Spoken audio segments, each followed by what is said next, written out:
Welcome to Mithila TV YouTube news channel. कहा जाता है कि न्याय में देर हो सकती है किंतु अन्याय कथमप नहीं। जी हां, आज मिथिला टीवी पर एक ऐसे रहस्य से पर्दा हटते हुए देखेंगे जिस रहस्य को मिथिला या भारत के राजनीतिज्ञ आज से लगभग 40 साल पहले मिथिला के एक रत्न की चिता के साथ जला चुके हैं। उस महान नेता का नाम ललित नारायण मिश्र, तत्कालीन रेल मंत्री और संभवतः भारत के भावी प्रधानमंत्री। क्या आप जानते हैं कि ललित नारायण मिश्र के हत्यारे कौन कौन थे? बम ब्लास्ट से भी श्री मिश्र नहीं मरे तो उनको मारने के लिए क्या क्या योजनाएं बनी? केस बंद क्यों हो गया? क्या श्री मिश्र को न्याय मिला? जिस हत्या को आज से 40 साल पहले अंजाम दिया गया उसके तमाम गुनहगार अब तो मर चुके हैं, फिर सजा किसे मिलेगा? भारत के सुप्रीम कोर्ट को 40 साल बाद किसने मजबूर कर दिया कि इस केस की पुनः जांच हो? ललित नारायण मिश्र के 4 बेटे जिस काम को नहीं कर पाए, आखिर उस काम को किसने कर दिखाया? सीबीआई के फटकार के बाद भी वह कौन सा कुलदीपक है जो अपने बाबा की हत्या की गुत्थी सुलझाने के लिए सुप्रीम कोर्ट के समक्ष निडरता से खड़ा हो गया? आइए आज आपको मिलाते हैं उस हस्ती से जिसने स्वर्गीय ललित नारायण मिश्र की हत्या के 40 साल बाद न्याय की आशा जगा दी है। आप चैनल को सब्सक्राइब कीजिए और वीडियो को शेयर जरूर करें।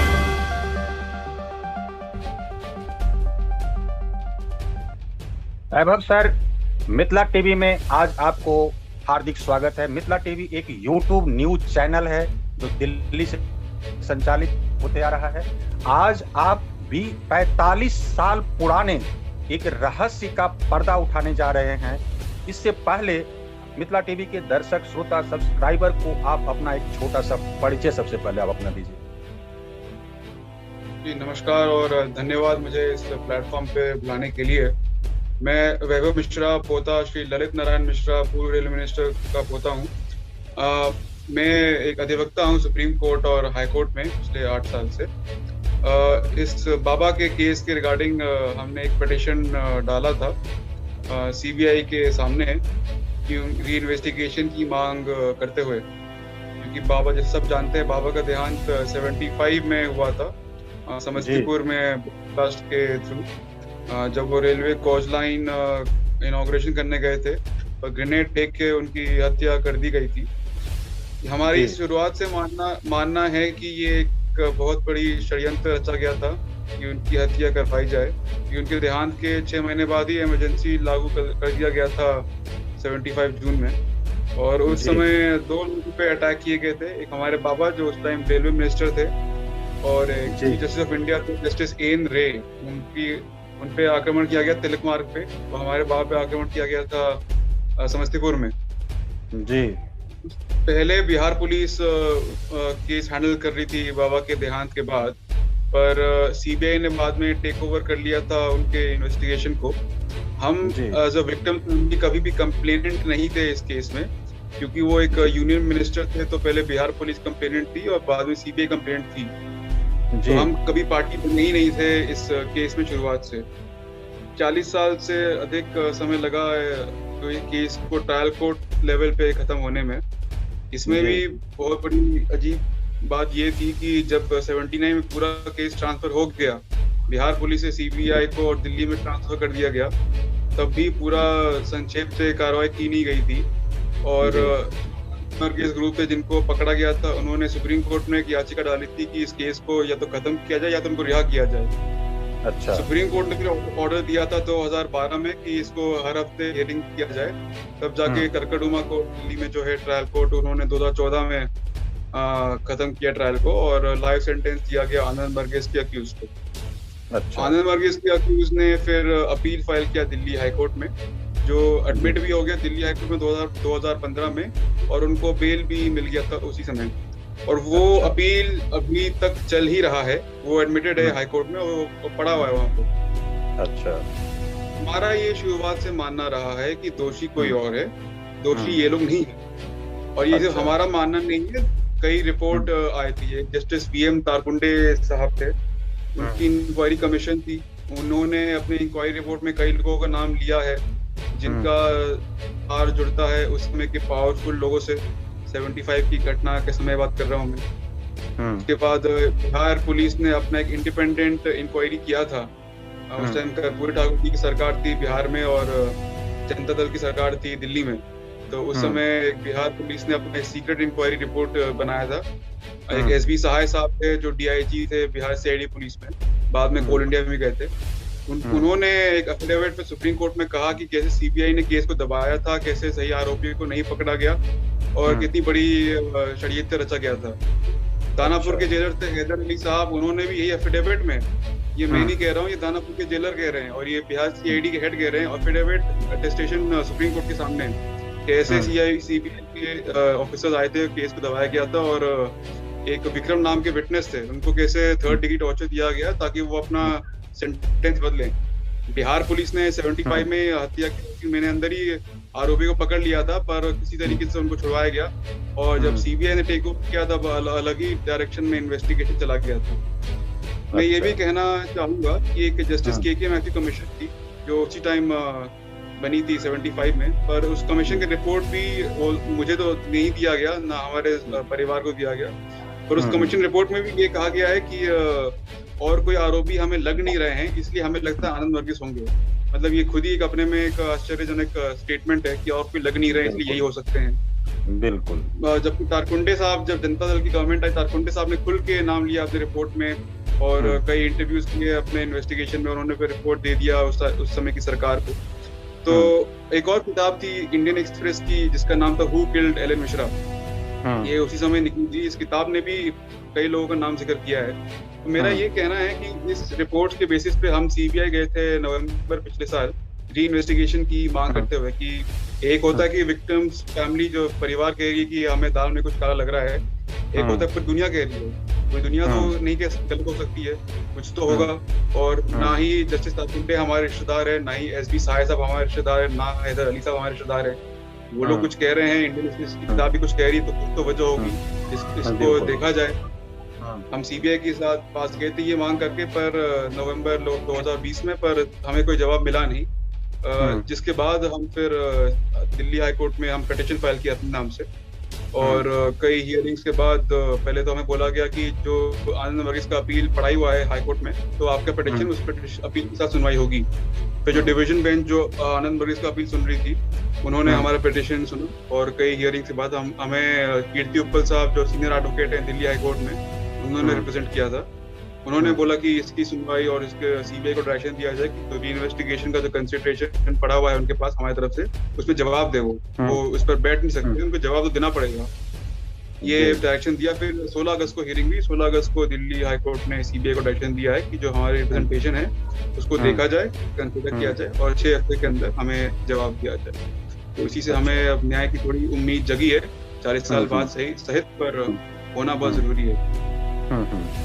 सर, यहाँ एक चीज और यहाँ दिख रहा है, जैसे कि अभी आपने अपने स्टेटमेंट में आपने कहा कि जो दो बातें होती है, एक तो होती है कि जो विक्टिम्स के जो फैमिली पर्सन है वो अगर अपनी आवाज को उठाते हैं, अपनी मांग को रखते हैं। एक होती है क्या कि जो कहीं समाज के जो लोग हैं, जैसे राइटर के नाम आपने लिया या कोई न्यूज़पेपर का नाम लिया या और भी जो तरह के सामाजिक जो लोग होते हैं वो इस चीज़ों को उठाते हैं। तो कहीं न कहीं मिथिला के जो लोग थे वो इस चीज़ को उठा नहीं पाए, जिस तरह से आवाज़ उठानी चाहिए, जिस तरह से इस बात को रखना चाहिए उस तरह से नहीं रखा गया। ये खैर कोई बात नहीं है, ये अपने समय के साथ ये आज आपने उठा लिया है, ये बहुत खुशी की बात है। और मैं समझता हूँ कि जो यही है एक असली वंशज का कर्तव्य जो आपने निभा रहे हैं। क्या लगता है अब आपको कि आप इस केस को जब आप इतनी गहराई से देखे हैं और एक लॉयर हैं और एक सुप्रीम कोर्ट के लॉयर होने की हैसियत से, अब आपको क्या लगता है कि इस केस को आप किस नजर से देखते हैं, क्या होगा? देखिए, एक बहुत ही जरूरी बात मैं कहना चाहता हूँ कि भले 40 साल हो गए हो, आप सत्य दबा सकते हो, सब सत्य को छुपा नहीं सकते। सत्य की विजय हमेशा होगी ही होगी, भले ही 40 साल क्यों ना हो जाए या 400 साल क्यों ना हो जाए। मेरा तो केस अभी भी चल ही रहा है, बाबा का केस खत्म नहीं हुआ है। कई जो लोग कह रहे थे मुझे कि 40 साल हो गए, अब क्या जरूरत है ये सब करने की। मेरा एक भी आसान सा जवाब है, केस तो अभी भी चल ही रहा है कोर्ट में। मैं ये नहीं भी करूं तो जो अपील है आनंद वर्गीस का, वो तो पड़ा ही हुआ है कोर्ट में, तो टेक्निकली केस तो खत्म ही नहीं हुआ। यहाँ पे जैसे देखा जाए तो 84 के राइट्स का केस 2018-19 में दिल्ली हाईकोर्ट दोबारा उठाया था। महात्मा गांधी के असैसिनेशन को सुप्रीम कोर्ट ने अभी 2-3 साल पहले दोबारा एसएलपी में एसआईटी कमेटी बैठाई थी। बिल्कुल बिल्कुल बिल्कुल बिल्कुल।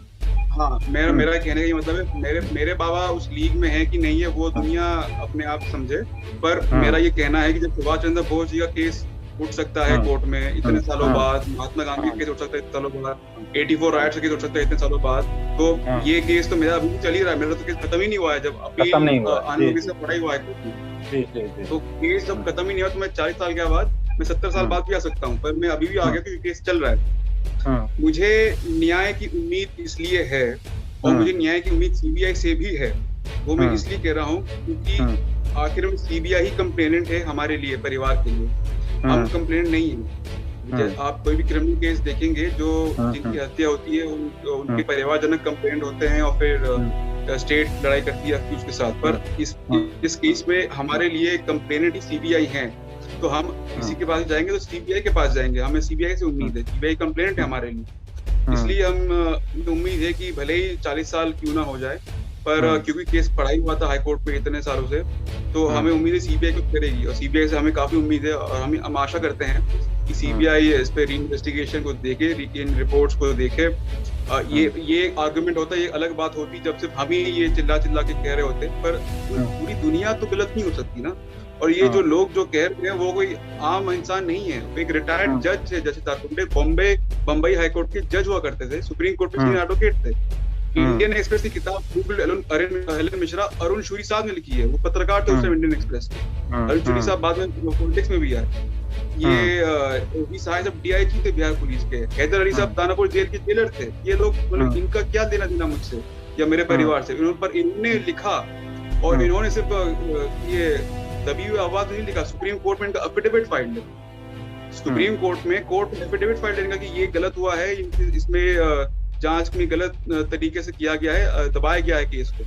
तो इसलिए हमें लगता है कि सत्य आप दबा सकते हैं पर सत्य को आप छुपा नहीं सकते। इसलिए हमें सीबीआई से काफी उम्मीद है। हमें लग रहा है कि सीबीआई इसमें कुछ, हमें तो हम आशा करते हैं कि जी सर, इसमें अब एक सवाल उठेगा सर कि जो अभी हालांकि ये कोर्ट में है, अभी ये कोर्ट का मामला है, जब केस कोर्ट में होते हैं तो हम लोग इस पर कुछ ज्यादा डिस्कस नहीं कर पाते हैं और करना भी नहीं चाहिए। लेकिन एक ऐसी अगर हम ये कहें कि जो इसको एक प्रोबेबिलिटी मान करके चलें, तो क्या लग सकता है आपको कि जो इसमें कौन किसका हाथ हो सकता है? देखिए, मैं तो यही रिपोर्ट के हिसाब से जाऊंगा, क्योंकि मेरा किसी का नाम लेना सही नहीं होगा। पर हम ये जरूर कहेंगे कि आनंद वर्गीस का बाबा से कोई लेना देना था नहीं। और अगर 2 इन्वेस्टिगेशन हुए थे, शुरुआत में बिहार पुलिस कर रही थी, बाद में सीबीआई करी। अगर सही में इन लोगों का लेना देना होता तो बिहार पुलिस में इन्हीं को पकड़ती। बिहार पुलिस तो इनको तो नहीं पकड़ा था, लोकल इन्वेस्टिगेशन अथॉरिटी तो बिहार पुलिस थी, सीबीआई तो बाद में आई थी। अगर इनका नाम जुड़ा था आनंद वर्गीस का, तो बिहार पुलिस को पकड़ना चाहिए इनको भी।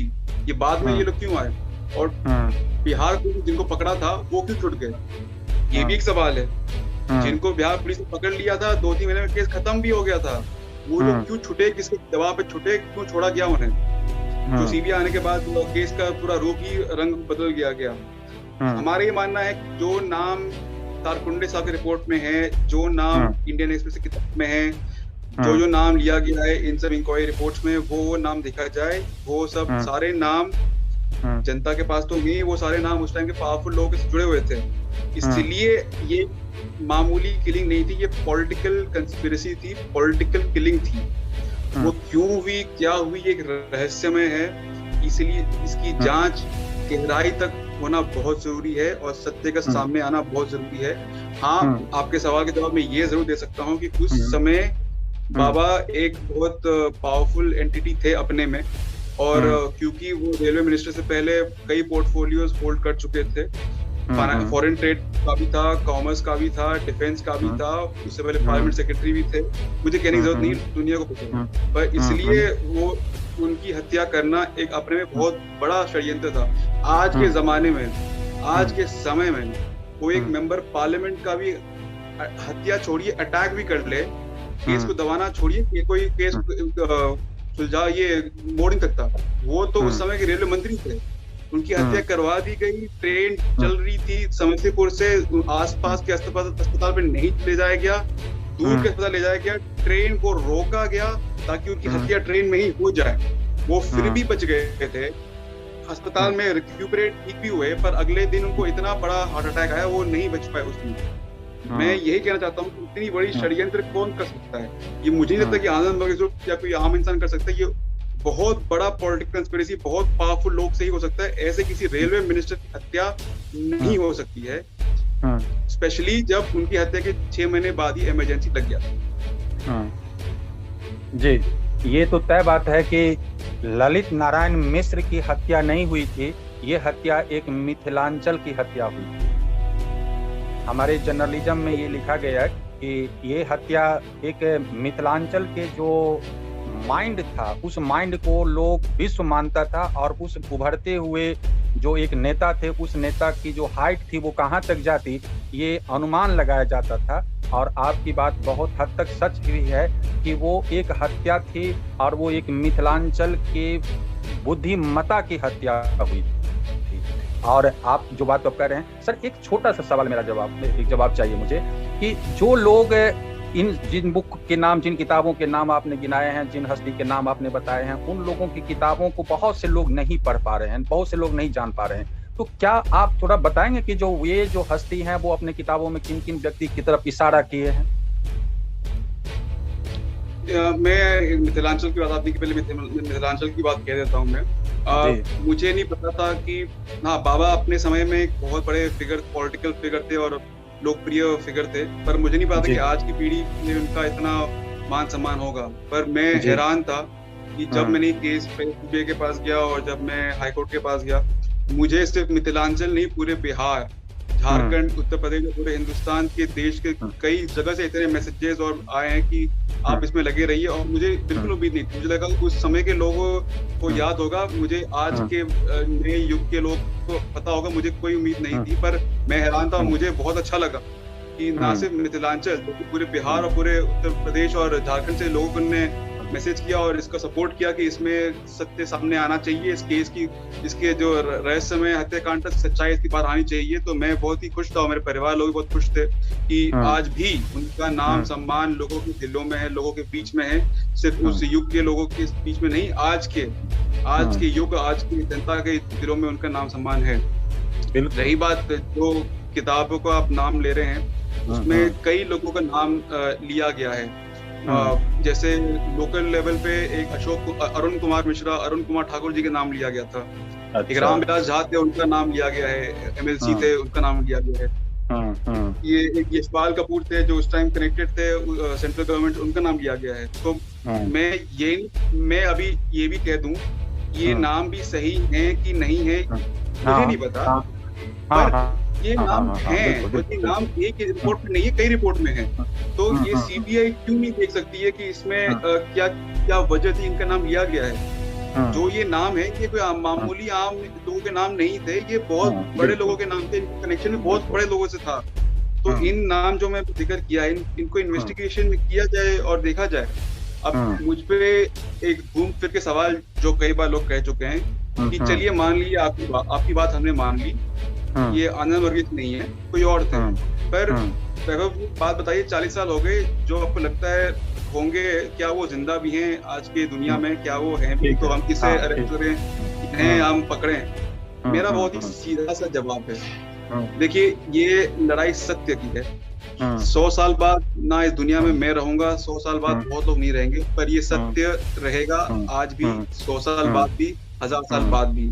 ये लड़ाई उस सत्य की है कि सत्य सामने आना चाहिए कि वो असली में कौन लोग थे जो एलन मिश्रा के हत्यारे थे, जिन्होंने कंस्पिरेसी की थी, ताकि 100 साल बाद भी लोग पढ़ सके कि आनंद वर्गीस को पकड़ा गया था, पर असली में हत्यारे कोई और थे। ये ऑफिशियली रिकॉर्ड पे आना चाहिए।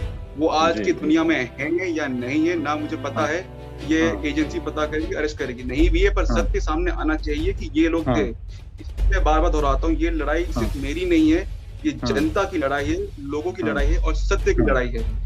100 साल बाद कई लोग नहीं रहेंगे दुनिया में, पर 100 साल बाद सत्य रहेगा। उस सत्य के सामने आना बहुत जरूरी है, लड़ाई उसकी है। बिल्कुल। तो सर, अब ये केस अदालत में चल रहा है और चल रहा था, और अभी आपने उसमें फिर से एक गति डाल दी है, और वो गति अब मुझे लग रहा है क्या कि जो इस गति में जो है सो काफी आपने ईंधन डाला है, और इस ईंधन से ये लंबा समय से ये जो पेंडिंग था वो पेंडिंग अब नहीं रहेगा, इस पर कुछ ना कुछ जो है सो निष्कर्ष आएगा सामने में। क्या लगता है कितना समय लगेगा इस केस को सामने में आने में? देखिए, समय का अभी मैं देख नहीं रहा हूँ। पहले बात तो 40 साल बाद ये ऑर्डर है, ये अपनी में ही है, एक विजय वाली चीज है हमारे लिए कि 40 साल बाद ऐसा हाईकोर्ट ने डायरेक्शन दिया है। हाईकोर्ट ने भी देखा है कि कोई वजह होगी, वरना हाईकोर्ट भी तो मेरा याचिका डिसमिस कर सकती थी। बिल्कुल बिल्कुल यही सवाल है कि यदि हाईकोर्ट ने उसको ले लिया है, ऑर्डर किया है जिसको देखा जाए, इनकी जो बात है इस बात को एक बार फिर से रिव्यू हो, तो कहीं न कहीं इसमें तो देखना पड़ेगा कि जो हाईकोर्ट ऐसे तो ऑर्डर करता नहीं है। तो जब इस तरह के केस होते हैं, यदि आपने हिस्ट्री को उठा के देखेंगे, आप लॉयर हैं, तो इस तरह के जब केस सामने में आते हैं तो क्या लगता है कितने लंबे समय आप इसके आगे लिए जा सकते हैं? देखिए, समय का अनुमान करना अभी मेरे लिए सही नहीं होगा, पर मेरा अभी एक सीधा गोल है कि इसमें री-इन्वेस्टिगेशन शुरू हो जाए। एक बार री-इन्वेस्टिगेशन शुरू हो जाए तब नाम अपने आप आते रहेंगे, तब वो भले ही थोड़ा समय ज्यादा लग जाए। हम 40 साल इंतजार कर चुके हैं, कुछ साल और इंतजार कर लेंगे तो कोई कुछ खराब नहीं होगा, पर सत्य का सामने आना बहुत जरूरी है। सत्य का सामने 6 महीने में आ जाए बहुत अच्छी बात है, 2 साल बाद आ जाए बहुत अच्छी बात है, बस सत्य का सामने आना बहुत जरूरी है। इसलिए 40 साल हम रुक सकते हैं, तो कुछ साल और कुछ समय और भी रुक सकते हैं, पर एक बार री इन्वेस्टिगेशन शुरू हो जाए उसकी हमें आशा है, और सीबीआई से भी और सिस्टम से भी। जी, अब सर अंतिम सवाल के तौर पर मैं आपसे जानना चाहूंगा कि आप इतने बड़े सत्य के लिए एक लड़ाई शुरू की है, ये सत्य और असत्य के बीच में लड़ाई है। इस सत्य और असत्य की लड़ाई में आप मिथिलांचल की जो हस्ती हैं, मिथिलांचल के जो अच्छे लोग हैं, या युवा वर्ग हैं, या जो संगठन चलाते हैं, उन सब लोगों से आपकी क्या अपेक्षा है, आप क्या उम्मीद करते हैं? मेरी बहुत सीधी और सिंपल अपेक्षा है कि भले ये एक राजनीतिक किलिंग थी मेरे बाबा की, पर उन्होंने अपने समय में मिथिलांचल के लिए और मिथिलांचल के लोगों के लिए कई काम किए थे, कई मेहनत की थी, इसलिए दिलों में उनका नाम सम्मान उस समय के लोगों में भी था, आज के समय के लोगों में भी है। मेरी यही अपेक्षा रहेगी मिथिलांचल के लोगों से कि आप हमें सपोर्ट करते रहें। आपकी आशाएं हैं मेरे बाबा से जुड़ी हुई, मेरा पूरा प्रयास रहेगा कि सत्य सामने आए। मैं आखिर तक लड़ता रहूंगा, जब तक सत्य सामने ना आए हम रुकेंगे नहीं। हमें बस यही अपेक्षा है मिथिलांचल के लोगों से, मिथिलांचल के आगे बिहार के लोगों से, पूरे देश के लोगों से, सबसे मेरी ये अपेक्षा है कि आप हमें सपोर्ट करते रहे। आपकी इतनी शुभकामनाएं हमें मिली हैं पिछले कई हफ्तों से और दिनों से कि मेरे पास शब्द नहीं है बयान करने के लिए। तो ऐसे ही हमें आशीर्वाद, मिथिलांचल के लोगों से आशीर्वाद मिलता रहे, बिहार के लोगों से आशीर्वाद मिलता रहे, देश के लोगों से आशीर्वाद मिलता रहे, तो हमें पूरा यकीन है कि सत्य आखिर में बाहर आएगा ही आएगा। जी, बहुत बहुत धन्यवाद सर, आपने अपनी बातों को रखा और आपने समय निकाल करके मिथिला टीवी पर आए और अपनी बातों से पब्लिक को बताए कि जो आप किस लड़ाई को शुरू किए हैं, और ये एक मामूली लड़ाई नहीं है, मामूली सत्य की लड़ाई नहीं है, ये एक आस्था की लड़ाई है। इस आस्था की लड़ाई को जितनी मजबूती से लड़ा जाए वो अच्छा होगा।